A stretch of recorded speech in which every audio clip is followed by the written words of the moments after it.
ይግቡ በ45000 ካሬ ሜትር ላይ ወደ ተንጣለለው የፊሶን ሪል ስቴት እንኳን ደህና መጣችሁ።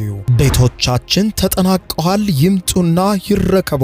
በተንጣለለው የፊሶን መንደር ታውን ሃውስ፣ ቪላና አፓርትመንት እንደ ምርጫው አቀርበናል። ዘመናዊና ቅንጡ አፓርትመንቶቻችን ከባለ 1 እስከ ባለ 3 መኝታ ተሰናድተዋል። እርሶን ይጠብቃሉ። የከርሰ ምድር ውሃ፣ ለተለያዩ ፕሮግራሞች የሚሆን ሰፊ ቴራስ፣ 24 ሰዓት የማይቋረጥ ተጠባባቂ ጄኔሬተር፣ ሰፊና አስተማማኝ የመኪና ማቆሚያ፣ የደህንነት ካሜራ ጨምሮ ይሄ ቀረሽ የማይባል ዘመናዊና ቅንጡ አፓርትመንት። ምርጫው ቪላ ከሆነ ደግሞ የተሟላና በ340 ካሬ ሜትር ላይ ያረፈ በውስጡ 6 መኝታ ቤቶች፣ 7 መታጠቢያ ቤቶች፣ 2 ሳሎን፣ 1 ባህላዊና 1 ዘመናዊ ኩሽናዎችን በውስጡ ያቀፈ ቤትም አለን። ታውን ሃውስስ ቢሉ በፊሶን መንደር ምን ጠፍቶ 5 መኝታ ቤት፣ 6 መታጠቢያ ቤትን፣ 1 ባህላዊና 1 ዘመናዊ ኩሽና አካቶ በ190 ካሬ ላይ ያረፈ 2 መኪና ማቆም የሚያስችል ሰፊ ግቢ ያለው የፊሶን መንደር። ይምጡ፣ ዛሬውኑ የቤት ባለቤት ይሆኑ። በ0952 78 78 78 ወይም በ0952 79 79 79 ላይ ሃሎ ይበሉን። ፊሶን ሪል ስቴት የርሶ።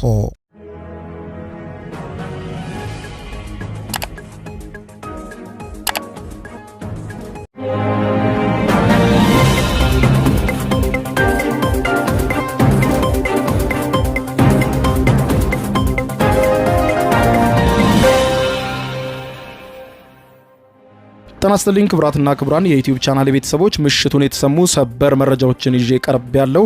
መካከለኛው ምስራቅ ጦርነት ወደ ለየለት አዘቅት እየገባ ነው። አሜሪካ ለድርድር እየተዘጋጀው ነው፣ እየተደራደርኩ ነው ብትልም በርካታ ቁጥር ያለው ሰራዊት በዛሬው ዕለት ብቻ ወደ መካከለኛው ምስራቅ ልካለች። ይህ ከፍተኛ ስጋት እያደገ ባለበት ሰዓት የኢራን እግረኛ ሰራዊትም በተጠንቀቅ መቆሙ ሲገለጽ፣ የተባበሩት አረብ ኤሚሬትስና የባህሬንን የባህር ዳርቻዎችም በእግረኛ ሰራዊት እንደምትቆጣጠር ኢራን አስታውቃለች። ግጭቱ የበለጠ እያየለ ሄዷል። ኢራን በዛሬው ዕለት በርካታ የመካከለኛው ምስራቅ ሀገራትን ያጠቃች ሲሆን እንዲሁም በዛሬው ዕለት ለመጀመሪያ ጊዜ ሊባኖስን ደብድባለች ኢራን። ይህንን ተከትሎ ኢራን እየተዋጋቻቸው ያለቻቸው ሀገራት ቁጥር ወደ 13 ከፍ ብሏል። አሁን ወደ 13 ሀገራት ነው እየተኮሰች የምትገኘው። ሊባኖስ የኢራንን አምባሳደር ከሀገሯ ማባረሯን ተከትሎ ነው ሊባኖስም ከጠላት ሀገራት ጋር ተፈርጃ በዛሬው ዕለት የሚሳኤል ድብደባ ያረፈባት ተብሏል። ግጭቱ እየተፋፋመ ሄደ ሲሆን የተባበሩት አረብ ኤሚሬትስ፣ ሳውዲ አረቢያን ጨምሮ የመካከለኛው ምስራቅ ሀገራት በዛሬው ዕለት ባወጡት ማስጠንቀቂያ ጦርነቱ እየገፋ አንድ ወሩም እየተቃረበ ነው። ሁኔታዎች በዚሁ ከቀጠሉ ከባድና ደም አፋሳሽ እየሆኑ ስለሚቀጥሉ በሚቀጥሉት ቀናቶች ውስጥ ሁኔታዎችን አጤነን ከአሜሪካና እስራኤል ጋር ተሰልፈን ኢራንን ማጥቃት እንጀምራለን ሲሉ ገልጸዋል። ሁኔታው አደገኛና እየከፋ ሄዷል። እንዲሁም የተባበሩት አረብ ኤሚሬትስ፣ የሳውዲ አረቢያ፣ ኩዌትና የኳታር የውሃ ማጣሪያዎችም ጭምር ከባድ አደጋ እንደተደቀናባቸውና ኢራን ወደ እነዚህ መሰረተ ልማቶች የምትተኩስ ከሆነ የመካከለኛው ምስራቅ ላይ ለረጅም ዓመታት ታይቶ የማይታወቅ ከፍተኛ የውሃ እጥረት እንደሚገጥምም ተመልክቷል። አደጋዎች ተደቅነዋል። ጦርነቱ በከፍተኛ ሁኔታ ቀጥሏል። አሁን ምሽቱን የተሰሙ ሰበር መረጃዎችን ላስደምጣችሁ፣ አብረን እንከታተለው። በቅድሚያም ጦርነቱ አድማሱን እያሰፋ ነው። በመካከለኛው ምስራቅ እጅግ ደም አፋሳሽ በሆነ መልኩ በቀጠለው ጦርነት ኢራን ለመጀመሪያ ጊዜ ሊባኖስን መደብደቧ ተሰምቷል። የኢራን አምባሳደር መሐመድ ሬዛ ረውፍ ሸይባኒ ከቤሩት እንዲባረሩ መወሰኑን ተከትሎ ከኢራን የተተኮሱ ግዙፍ ባላስቲክ ሚሳይሎች የሊባኖስን የባህር ዳርቻ ከተሞች መምታታቸው ተዘግቧል። ቀደም ሲል ሚሳይሉ በአየር ላይ መክሸፉ ቢነገርም አዳዲስ መረጃዎች ከቤሩት እንደሚያመለክቱት በቤሩት ሰሜናዊ ክፍል በምትገ ኛው ሳሄል አልአልማ በተባለች ከተማ ላይ ከፍተኛ ጉዳት ማድረሱን ተረጋግጧል። የሊባኖስ የውጭ ጉዳይ ሚኒስትር የሱፍ ራጊም አምባሳደሩ እስከ መጋቢት 29 ድረስ ሀገሪቱን ለቀው እንዲወጡ የወሰኑ ሲሆን ኢራን ዲፕሎማሲያዊ ደንቦችን ጥሳለች በሚል የሊባኖስ አምባሳደር ከቴህራን ተጠርተዋል። የባህረ ሰላጤውን ሀገራት ዲፕሎማቶች ኢራንን ልጓም የሌለው ፈረስ ሲሉ የገለጿት ሲሆን ሌላ የአረብ ሀገርን ማጥቃት ቀይ መስመርን መሻገር እንደሆነ እንደማይታ እንዲታገሱ እያስጠነቀቁ ነው።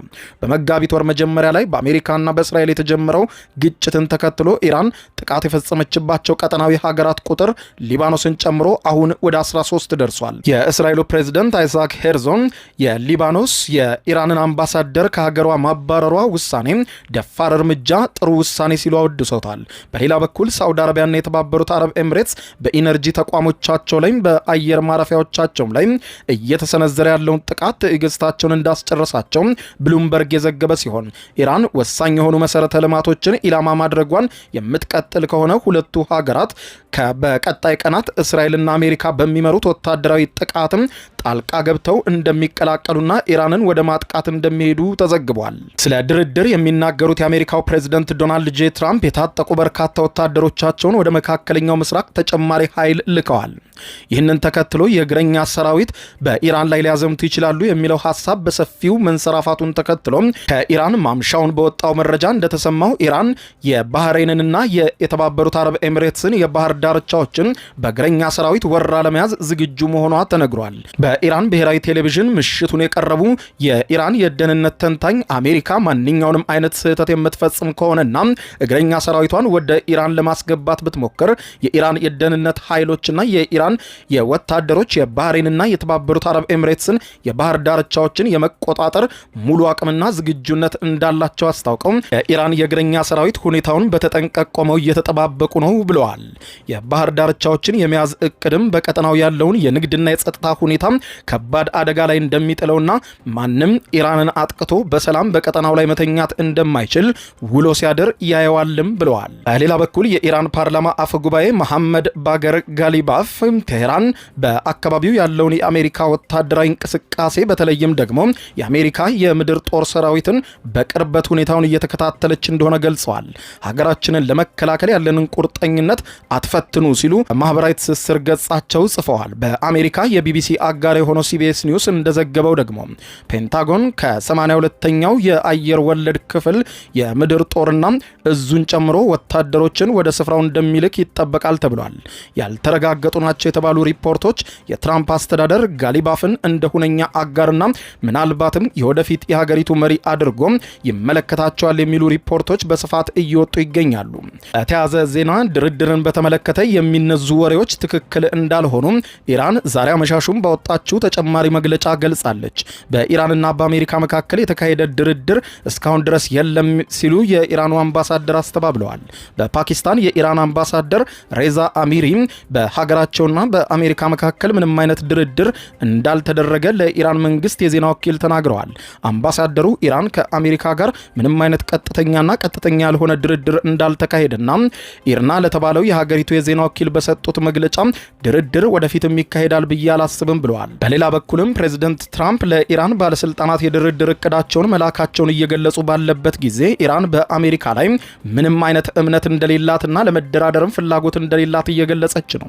የኢራን ውጭ ጉዳይ ሚኒስትር ቃል አቀባይ ኢስማኤል ባጋይ ለህንዱ ጋዜጣ ኢንዲያን ቱዴይ ዛሬ አመሻሹን በሰጡት ቃለ ምልልስ ማንም በአሜሪካ ዲፕሎማሲ ላይ እምነት ሊጥል ከእንግዲህ አይችልም በማለት ያላቸውን ጥርጣሬ ገልጸዋል። ጨምረውም የአሜሪካን ዲፕሎማሲ በተመለከተ ኢራን በጣም መጥፎ ልምድ ነው ያላት በማለት በ9 ወራት ውስጥ ድርድሮች እየተካሄዱ 2 ጊዜ ጥቃት እንደተፈጸመባቸው በማብራራት ድርጊቱ የዲፕሎማሲ ክህደት ነው፣ ስለዚህ ከዚህ በኋላ ጠረጴዛ ዘርግተን የመቀመጡ ነገር ከአሜሪካ ጋር አሳሳቢ ነው ብለዋል። ቃል አቀባዩ እንዲሁም በአሜሪካና በኢራን መካከል እየተካሄደ ያለ ድርድር ፈጽሞ የለም በማለት አጽንኦት በመስጠት አስተባብለው በአሁኑ ጊዜ የኢራን ጦር ኃይሎች ትኩረታቸውን ያደረጉት የኢራንን ግዛት በመከላከል ላይ ነው ትኩረት ያደረጉት ብለዋል። አንድ ወር ሊሞላው የተቃረበው አሜሪካና እስራኤል በኢራን ላይ የሚያካሂዱት ጦርነትን ለማብቃት ፕሬዝዳንት ትራምፕ የ5 ቀናት የጊዜ ገደብ አስቀምጠው የድርድሩን ነጥቦች ማቅረባቸውን ገልጸዋል። እስካሁን ግን ከኢራን በኩል ስለ ድርድሩ በይፋ የሚታወቅ ነገር እንደሌለም እየተገለጸ ይገኛል። ይህ በዚህ እንዳለ ድርድሩን በይፋ ከመጀመሪያም ያልደገፈችው እስራኤል እንዳለችው ከሆነ አመሻሹን ፈጽሞ ይህ ድርድር እንደማትደግፈውና ይህ ድርድርም በኢራን በኩል ተቀባይነት እንደማይኖረው ገልጻለች።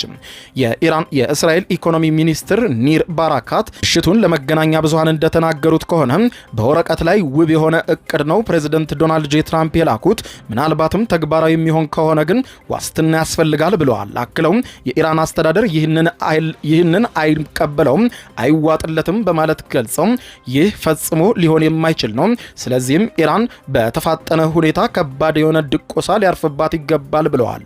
እነርሱ ነጭ ባንዲራ ካውለበለቡ ወይም ስምምነቱን ከፈረሙና ለዚያ ተገዢ ሆነው ነገ ወደ ግባችን ከደረስን ወይም የኢራን መንግስት ላይ ተጨማሪ ድብደባዎችን ማድረግ ካስፈለገን እኔ እንደማምነው ፕሬዚደንት ትራምፕ ያቀዱትን ጨምሮ በእነዚህ ግቦች ላይ ፕሬዚደንት ትራምፕና ጠቅላይ ሚኒስትር ኔታንያሁ ወጥ አቋም እንዳላቸው አምናለሁ እና እነሱም በአንድ ወይም በሌላ መንገድ እናሳካቸዋለን በማለት ገልጸዋል። በአንድ በኩል ምናልባትም ትራምፕ ንግግሮችን እያስጀመሩ ይሆናል፣ ነገር ግን ወደ ቀጠናው ወታደሮችን እያመጡም ነው እና ለኢራን ህዝብ ይህንን ስንል ከልባችን ነው እያሏቸው ሊሆን ይችላል ብለዋል።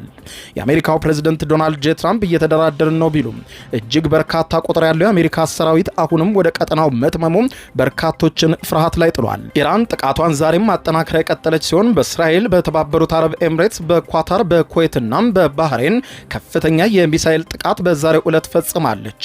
ይህንን ተከትሎ የአረቡ ሀገራት የመጨረሻ ትዕግስታቸው እያለቀ እንደሆነ ከመግለጽም ባሻገር ለመዝመት እያቆበቆቡ ባለበት ሰዓት የአረብ ሀገራቱን ከነዳጅ በላይ የሚያስጨንቃቸው የውሃ ጉዳይ ነው ሲል ቢቢሲ ሁኔታውን በሰፊው አስቀምጦታል።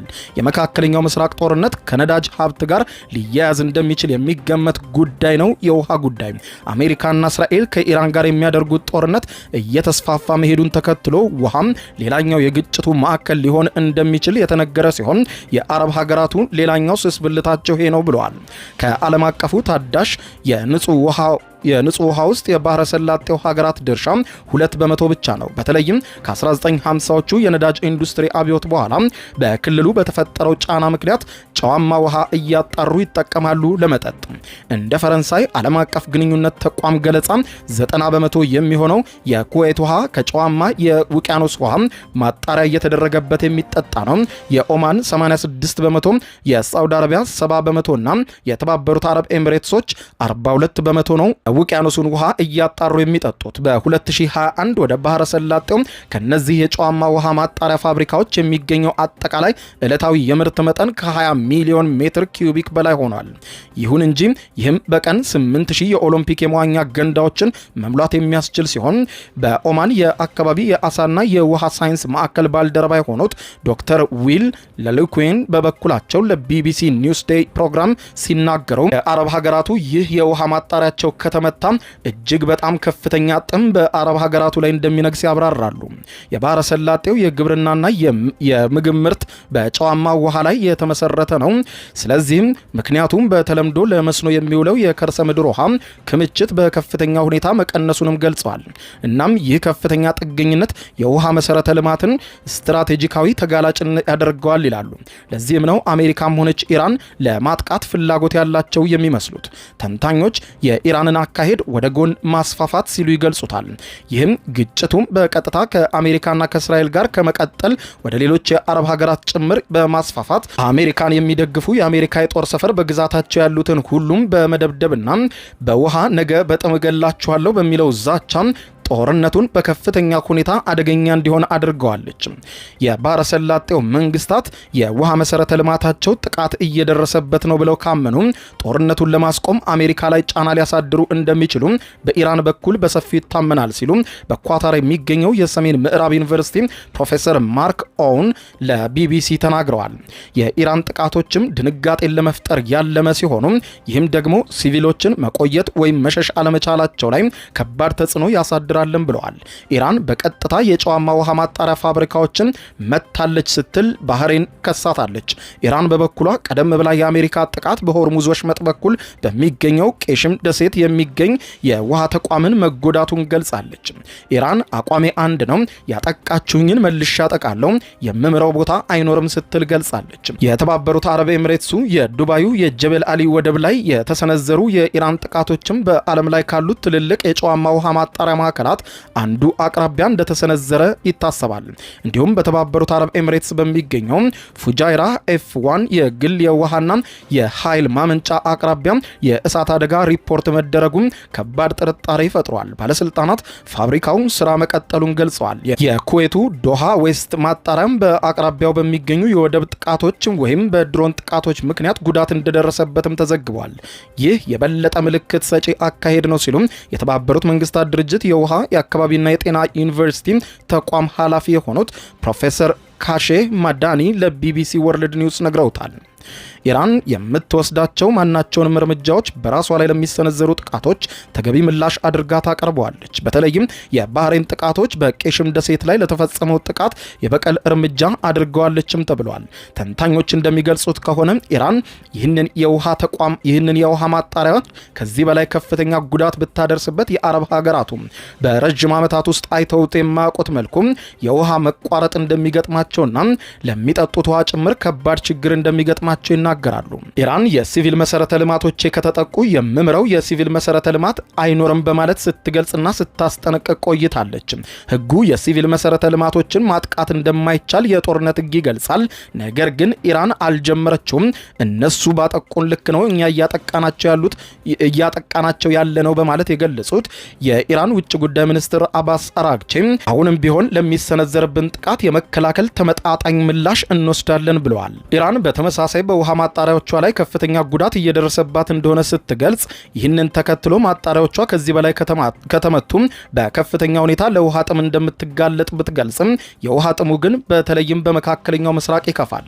ተንታኞች ይህንን ሲገልጹ የአረብ ሀገራቱ የውቅያኖስን ውሃ እያጣሩ የሚጠጡ ሲሆን ኢራን ግን የተፈጥሮ ወንዞች በሰፊው አላት። ጥቂት ማጣሪያዎች ብቻ ትፈልጋለች። እነዚህ ማጣሪያዎች እየተመቱባት ቢሆንም አሁንም ግን ጥሙን መቋቋም ትችላለች። የአረብ ሀገራቱ ግን የውቅያኖስን ውሃ ማጣራት ከፍተኛ መሰረተ ልማት የሚጠይቅ በመሆኑ ከተመታባቸው ከባድ የሆነ መዘዝ ያመጣባቸዋል ባይ ናቸው። ዋና ዋና የሚባሉ የውሃ ማጠራቀሚያዎች ከመጠን በላይ ተጎድተዋል። ጦርነቱ የመካከለኛው ምስራቅ የውሃ አቅርቦት ምን ያክል ደካማ እንደሆነ ያሳያል ሲሉ ተንታኞች የገለጹ ሲሆን የግጭቱን አቅጣጫና ቆይታ እንዴት ሊቀይሩ እንደሚችሉ ያሳያሉ። አካባቢያዊ ጫናዎች እንደ ነዳጅና ጋዝ ክምችት ካሉ ነገሮች ጋር በጋራ በመሆን ግጭቱ የውሃ ጉዳይም በከፍተኛ ሁኔታ አሳሳቢ እንዲሆን አድርጎታል ተብሏል። በክልል ውስጥ የወደፊት ሊኖሩ የሚችሉ ግጭቶችን የሚወስኑ በነዳጅ ቧንቧና በነዳጅ ጫኝ መርከቦች ላይ ብቻ ሳይሆን በወንዞች፣ በውሃ ማጠራቀሚያዎችና በጨዋማ ውሃ ማጣሪያ ፋብሪካዎችም ጭምር ይሆናልም ተብሏል። በዚህ ግጭትና ከዚህ በኋላ ውሃ ከነዳጅ የበለጠ ዋነኛ ጉዳይ ሊሆን እንደሚችልም ተዘግቧል። በመጨረሻም በመካከለኛው ምስራቅ ጦርነት እስካሁን የሞቱ ሰዎች ቁጥር በከፍተኛ ሁኔታ እየጨመረ እንደሆነ ተዘግቧል።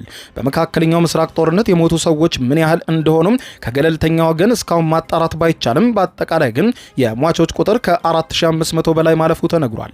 ከፍተኛ ቁጥር ያላቸው ሰዎች የተገደሉት በኢራን ሲሆን መቀመጫውን አሜሪካ ያደረገው የሰብአዊ መብቶች ቡድን እስካሁን ድረስ 3291 ሰዎች በኢራን ውስጥ መሞታቸውና ከነዚያም መካከል 1455 ሰላማዊ ዜጎች መሆናቸውን አስታውቋል። እስራኤል በሄዝቦላ መሰረተ ልማቶች ላይ ጥቃት እየፈጸመች ባለችባት ሊባኖስ ደግሞ የ1072 ሰዎች መገደላቸውን የሀገሪቱ ጤና ሚኒስቴር አስታውቋል። የኢራቅ ባለስልጣናት ደግሞ 81 ሰዎች መገደላቸውንና አብዛኞቹም ከኢራን ጋር ግንኙነት ያለው የሃቬድ አል-ሻቢ አባላት መሆናቸውን ይገልጻሉ። በእስራኤል በሚሳኤል ጥቃት ምክንያት 18 ሰዎች እስካሁን መገደላቸው ተዘግቧል። አሜሪካ 13 ወታደሮቿ እስካሁን መሞታቸውን ስታስታውቅ 6ቱ የሞቱት ነዳጅ የሚሞላ አውሮፕላን በኢራቅ በመከስከሱ እንደሆነ ተገልጿል። በኳታር ደግሞ በመደበኛ ስርምሪት ላይ የነበረ ሄሊኮፕተር ተከስክሶ 7 ሰዎች መሞታቸውን የሀገሪቱ መከላከያ ሰራዊት አስታውቋል። የተባበሩት አረብ ኤምሬትስ መከላከያ ሚኒስትር እስካሁን 9 ሰዎች መሞታቸውን ሲገልጽ፣ ኩዌት ደግሞ 2 የሀገር ውስጥ ሚኒስትር ባልደረቦች እና 2 ወታደሮችን ጨምሮ 6 ሰዎች መሞታቸው ተዘግቧል። በሶሪያ በተፈጸመ ጥቃት 4 ሰዎች ሲሞቱ በዌስት ባንክ 4፣ በባህሬን 2፣ በኦማን 2 እንዲሁም በሳዑዲ አረቢያ 2 ሰዎች መገደላቸው ተዘግቧል።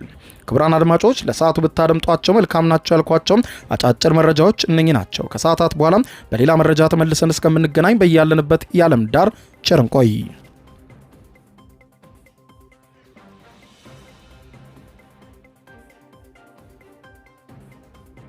የዩቲዩብ የስኬት ሚስጥሮችን በዝርዝር የያዘው የአቤል ብርሃኑ የወይኗ ልጅ መጽሐፍ ሁለተኛ እትም በገበያ ላይ። ዩቲዩብ ለመጀመር በአጭር ጊዜ ስኬትን ለመቀዳጀት አስበዋል? ዩቲዩብ ብጀምር ስንት ብር አገኘሁም ብሎ አስበዋል? እንግዲያውስ በዩቲዩብ 2 የወርቅ 3 የብር ሽልማቶችን ያገኘው የአቤል ብርሃኑ የወይኗ ልጅ የዩቲዩብ ሚስጥሮች መጽሐፍ በዝርዝር ሁሉንም ያብራራሉታል። ዛሬውኑ ገዝተው ህልሞን እውን የሚያደርጉበትን የዩቲዩብ የስኬት መንገድ ይጀምሩ። በሀገር ቤት አከፋፋይ አዲስ አበባ ሜክሲኮ ኮሜርስ መጽሐፍት መደብር በውጭ ሀገራት ለምትገኙ ከአማዞን ላይ ብታዙ በቀናት ውስጥ ደጁ ይደርሳል። የአማዞን ሊንኩን እዚህ ቪዲዮ ኮሜንት ላይ ያገኙታል። የዩቲዩብ ሚስጥሮች፣ ዘመኑ ጋር ተፈላጊ መጽሐፍ።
ይግቡ በ45000 ካሬ ሜትር ላይ ወደ ተንጣለለው የፊሶን ሪል ስቴት እንኳን ደህና መጣችሁ። ቤቶቻችን ተጠናቀዋል። ይምጡና ይረከቡ። በተንጣለለው የፊሶን መንደር ታውን ሃውስ፣ ቪላና አፓርትመንት እንደ ምርጫው አቅርበናል። ዘመናዊና ቅንጡ አፓርትመንቶቻችን ከባለ 1 እስከ ባለ 3 መኝታ ተሰናድተዋል። እርሶን ይጠብቃሉ። የከርሰ ምድር ውሃ፣ ለተለያዩ ፕሮግራሞች የሚሆን ሰፊ ቴራስ፣ 24 ሰዓት የማይቋረጥ ተጠባባቂ ጄኔሬተር፣ ሰፊና አስተማማኝ የመኪና ማቆሚያ፣ የደህንነት ካሜራ ጨምሮ ይሄ ቀረሽ የማይባል ዘመናዊና ቅንጡ አፓርትመንት። ምርጫው ቪላ ከሆነ ደግሞ የተሟላና በ340 ካሬ ሜትር ላይ ያረፈ በውስጡ 6 መኝታ ቤቶች፣ 7 መታጠቢያ ቤቶች፣ 2 ሳሎን፣ 1 ባህላዊና 1 ዘመናዊ ኩሽናዎችን በውስጡ ያቀፈ ቤትም አለን። ታውን ሃውስስ ቢሉ በፊሶን መንደር ምን ጠፍቶ 5 መኝታ ቤት፣ 6 መታጠቢያ ቤትን፣ 1 ባህላዊና 1 ዘመናዊ ኩሽና አካቶ በ190 ካሬ ላይ ያረፈ 2 መኪና ማቆም የሚያስችል ሰፊ ግቢ ያለው የፊሶን መንደር። ይምጡ፣ ዛሬውኑ የቤት ባለቤት ይሆኑ። በ0952 78 78 78 ወይም በ0952 79 79 79 ላይ ሃሎ ይበሉን። ፊሶን ሪል ስቴት የርሶ